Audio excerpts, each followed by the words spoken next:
voudrais vous inviter à ouvrir notre Bible. Nous allons prendre l'Évangile selon Jean, pratiquement à la fin du livre, le chapitre 20,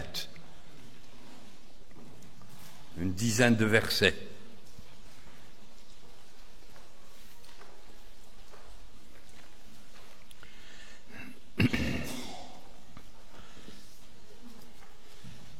Jean chapitre 20, verset 19.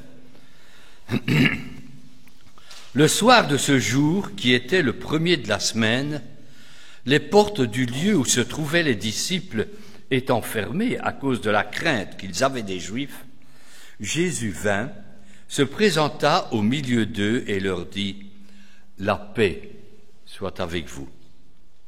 Quand il eut dit cela, il leur montra ses mains et son côté. Les disciples furent dans la joie en voyant le Seigneur.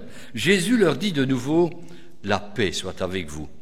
Comme le Père m'a envoyé, moi aussi je vous envoie. » Après ces paroles, il souffla sur eux et leur dit « Recevez le Saint-Esprit. Ceux à qui vous pardonnerez les péchés, ils leur seront pardonnés.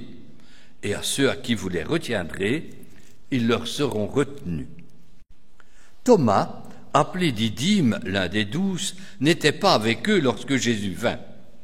Les autres disciples lui dirent donc « Nous avons vu le Seigneur !» Mais il leur dit « Si je ne vois dans ses mains la marque des clous, si je ne mets mon doigt dans la marque des clous, et si je ne mets ma main de son côté, je ne croirai point. » 8 jours après, les disciples de Jésus étaient de nouveau dans la maison et Thomas se trouva avec eux. Jésus vint, les portes étant fermées, se présenta au milieu d'eux et dit « La paix soit avec vous. » Puis il dit à Thomas « Avance ici ton doigt, regarde mes mains.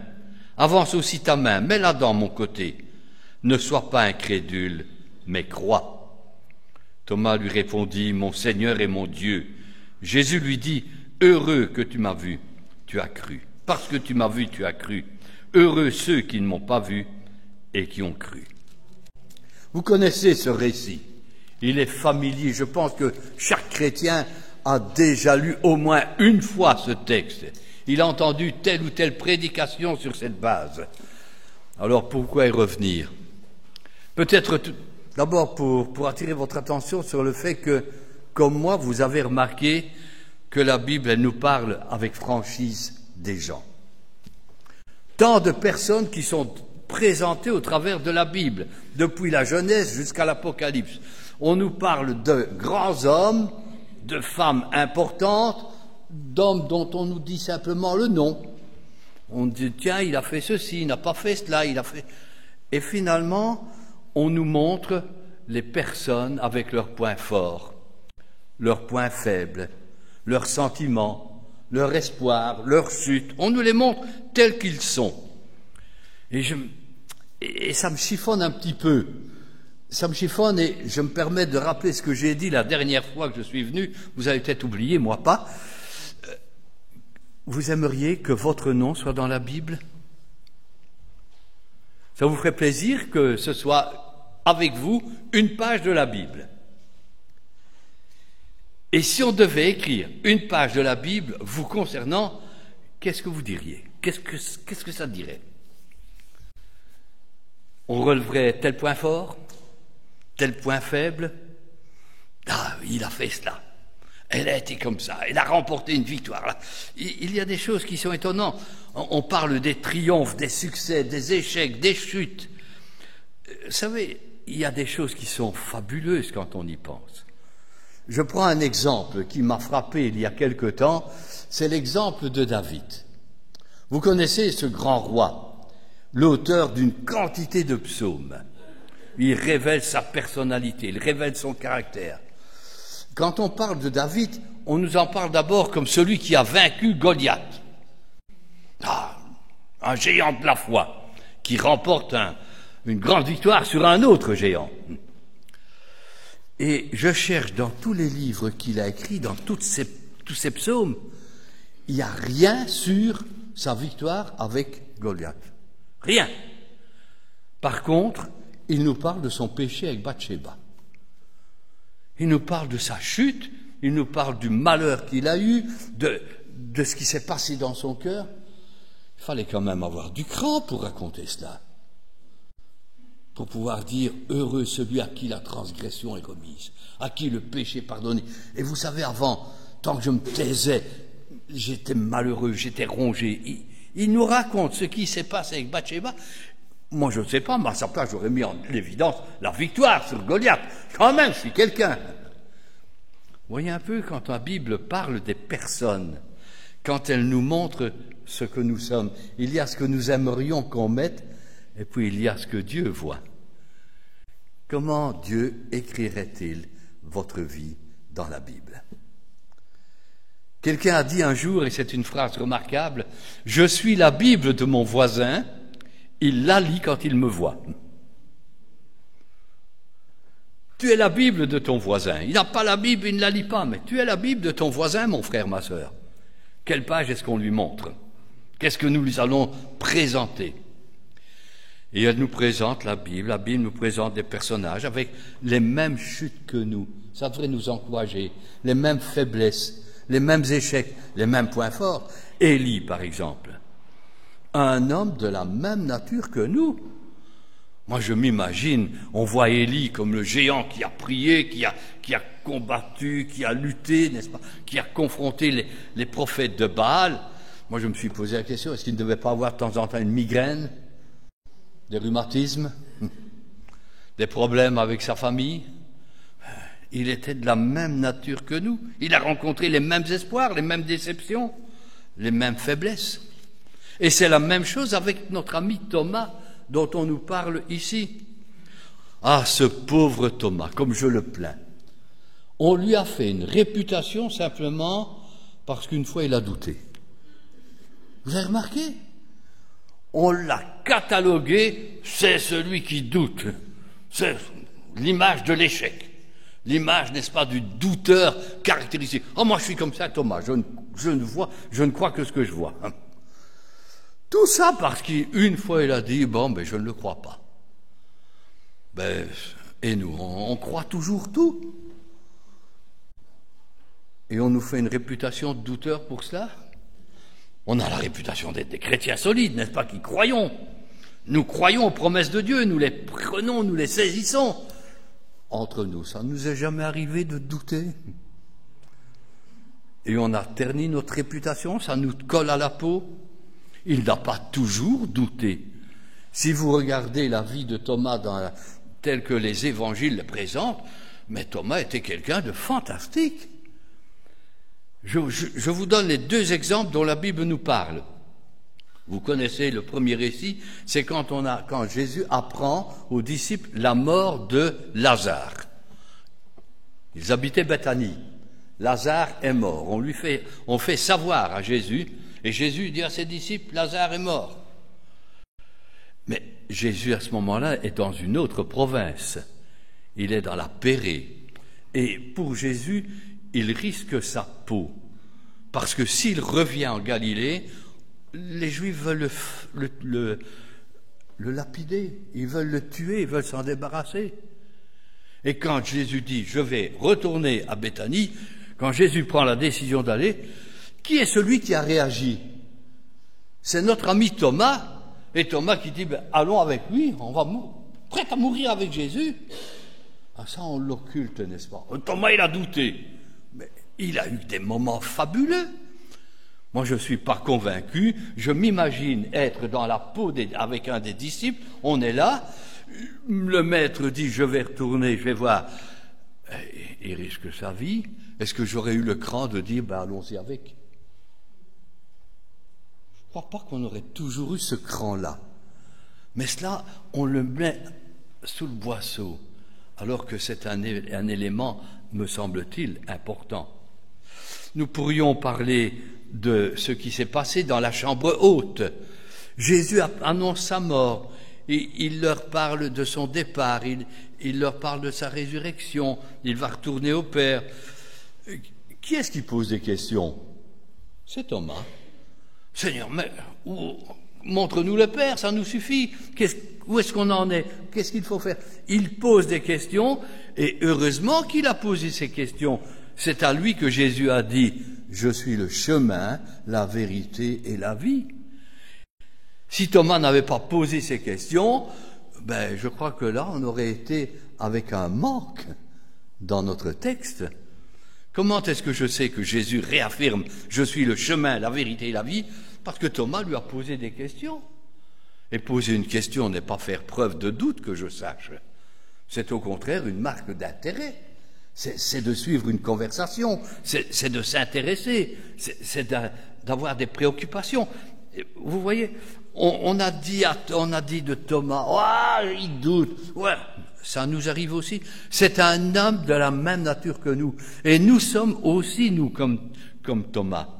Tenez, on va se reporter à ce fameux soir de la résurrection. Alors, quand on y pense, la journée a été drôlement bien remplie. Ce fameux lundi de Pâques où Jésus est ressuscité, où il y a eu ces va-et-vient du tombeau à la maison, de la maison au tombeau. Où est-il? Qu'est-ce qu'il fait? On cherche après Jésus, il n'est pas là. Et puis les disciples qui vivent encore dans la crainte malgré tout. On leur a dit que Jésus était ressuscité, mais où est-ce qu'il se trouve? Il se trouve dans la chambre haute.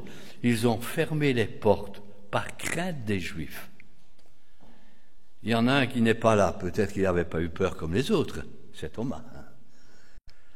Il n'est pas là à ce moment-là. Où est-il? Il a osé sortir, lui.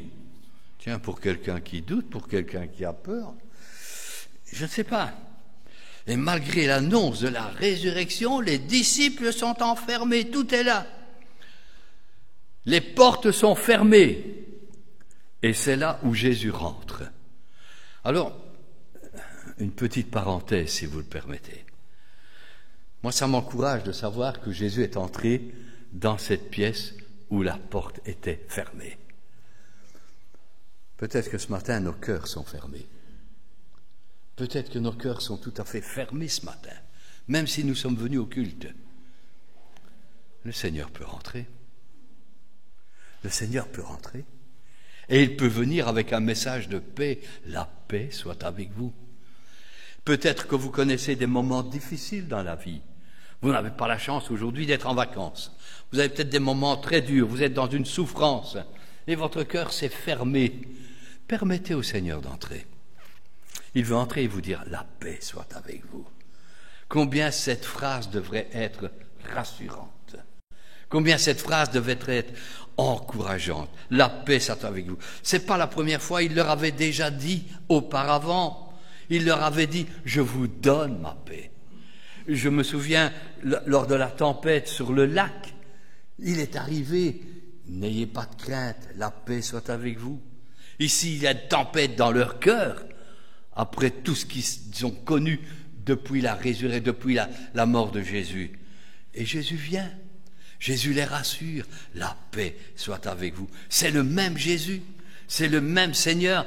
Et là, ils le reconnaissent. Ils l'ont reconnu au son de sa voix.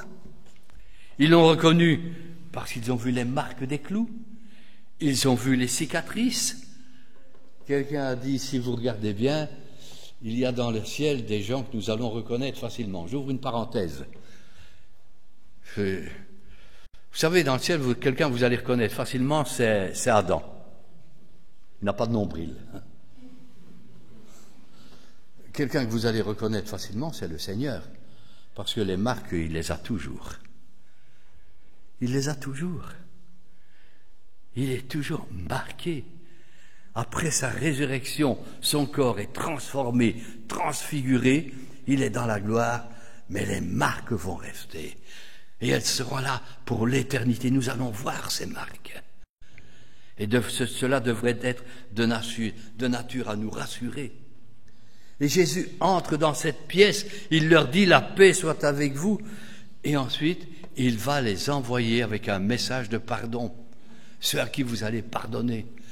C'est le même message que nous sommes appelés à porter aujourd'hui. Dieu pardonne. Dieu fait grâce. Dieu est miséricordieux. Nous connaissons tous cela. Et c'est le message que chaque disciple doit apporter. Il y a des quantités de gens qui viennent avec des messages qui sont des messages de découragement. Le monde musulman vient avec un message qui décourage, qui fait peur. La plupart des religions viennent avec un message qui met du poids sur les gens. L'Évangile apporte un message de libération et de vie, un message de paix, un message d'espérance, un message aussi qui dit « Dieu pardonne ». Vous pouvez être pardonné. Je ne sais pas quelle est votre vie, je ne sais pas quel est votre passé, ça ne me regarde pas. Mais si vous êtes chargé par un péché, par une charge, si vous êtes chargé par votre passé, sachez que Dieu est prêt à vous pardonner aujourd'hui. Il est prêt à vous pardonner maintenant. Si nous confessons nos péchés, si nous le reconnaissons, il pardonne. Il envoie les disciples. Allez, j'ai un message formidable. Envoyez un message de pardon au monde. Et c'est ce message que l'Église est appelée aujourd'hui à proclamer. Mais pendant que Jésus parle, se montre, Thomas n'est pas là. Où est-il? Ah, j'aurais voulu que le texte nous dise, il est parti chercher du pain. Ah, non, il est parti affronter les disciples, les autres, les pharisiens, les ennemis. On aimerait savoir ce qui s'est passé, mais la Bible ne nous le dit pas, ça ne nous regarde pas. Elle dit simplement que quand Thomas est revenu, Jésus n'était plus là. Jésus n'a fait qu'apparaître, se montrer, parler. On ne sait pas combien de temps il est resté, puis Jésus disparaît. Et Thomas rentre dans la pièce, et là, essayons d'imaginer ce qui a dû se passer quand il est arrivé. Thomas, tu sais quoi? On l'a vu. Ils ont dû parler tous en même temps. Ils ont dû le prendre et lui dire, t'as raté quelque chose, mon vieux. Tu n'étais pas là, mais Jésus est là. Jésus est ressuscité, il est venu. Et cela, Thomas ne veut pas le croire. Il ne veut pas le croire. Et nous devrions peut-être nous poser la question, pourquoi est-ce qu'il n'a pas voulu croire? Qu'est-ce qui a fait qu'il n'a pas cru? Je pense qu'il y a eu 10 témoins, 10 personnes qui en même temps lui ont dû lui raconter ce qui s'était passé. Thomas, il est entré, il est passé par là. Il s'est mis au milieu de nous. Il a raconté. Et Thomas reste de marbre. 10 personnes qui lui racontent la même chose et ne veut pas accepter ce qu'on lui dit. Il me semble qu'à ce moment-là, il aurait dû, avec les autres, louer Dieu, le remercier. Seigneur, tu es ressuscité, c'est formidable. On te loue, Dieu, parce que tu as ressuscité Jésus comme promis.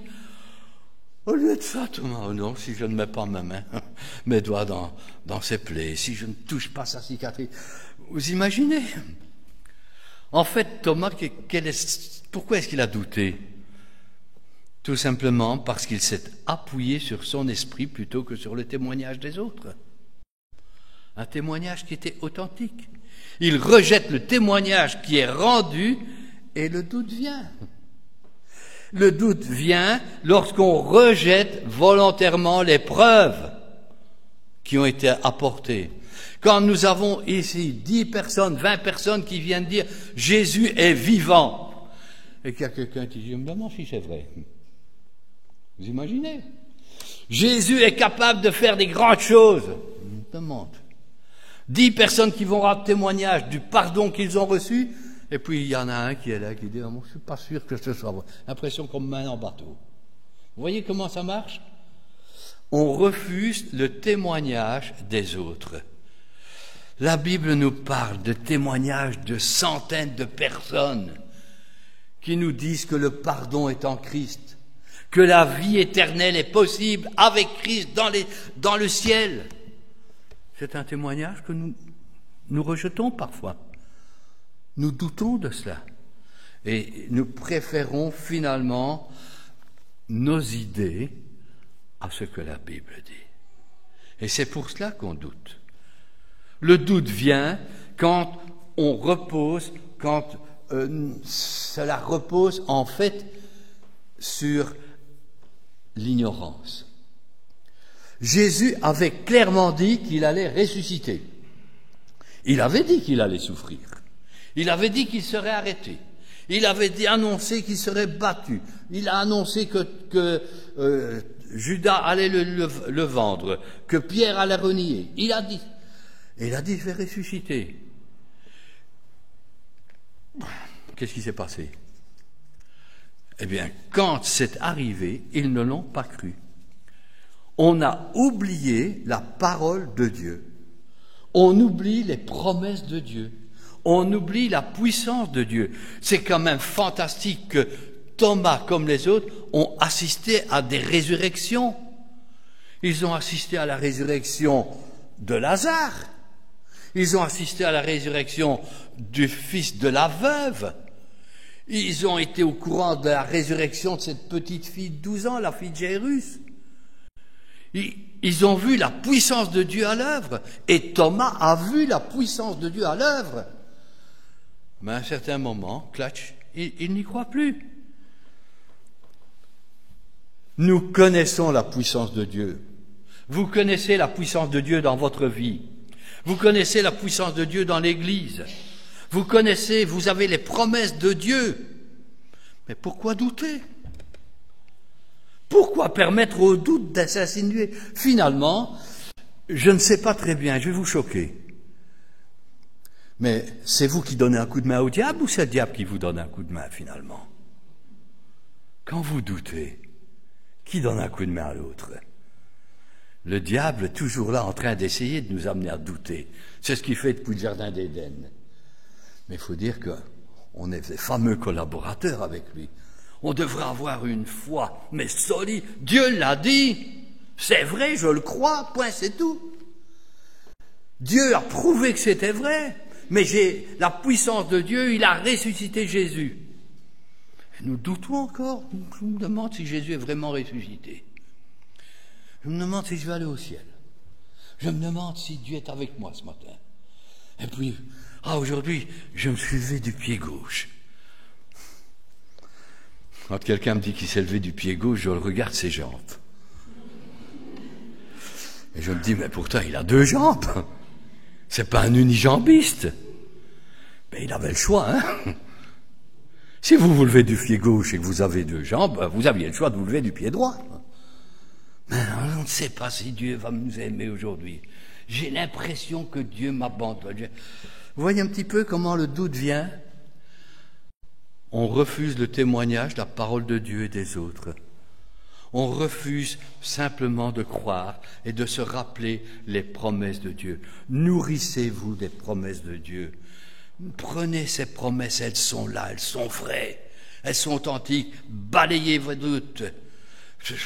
Oui, mais vous savez, vous êtes marié? Mais j'ai l'impression peut-être que je suis marié. Bon. Vous avez des enfants? Il me semble que peut-être, j'espère. Mais franchement, vous savez si vous êtes marié ou pas. Vous savez si vous avez des enfants ou pas. Mais vous savez si vous êtes sauvé ou pas. Vous savez si vous avez la vie éternelle ou pas. Balayez vos doutes. Mettez-les au pied de la croix et puis laissez-les là. Et demain, le diable va revenir. Mais ce que Dieu a bien dit. Balayez cela. Prenez cette parole de Dieu, elle est authentique. Et puis, il y a encore un détail que j'aimerais partager. Ce Thomas, il est fabuleux dans sa leçon. Si je ne vois pas, si je ne touche pas, si je ne mets pas mes doigts, dans le fond, il ne se fie plus à Jésus, il ne se fie pas aux autres, il ne se fie plus à la parole de Dieu, il se fie à ses propres sentiments. Il se fie à ses sens. Et le sceptique, c'est cela. Pour lui, croire que Jésus est ressuscité, c'est irrationnel. Il ne va pas croire ça quand même, hein. Ça ne s'explique pas. Et le résultat, c'est que nous voulons toujours des preuves rationnelles. On veut voir, on veut toucher, on veut mesurer, on veut peser, on veut sentir. D'ailleurs, une expression que moi je ne le sens pas. Hein, ça vous arrive de dire ça, hein? Ah, vous savez, moi faire ça, je ne le sens pas. On fonctionne plus avec notre nez qu'avec la parole de Dieu. Mais soyons clairs. Nous nous fions sur nos sens, nous nous basons sur nos sentiments.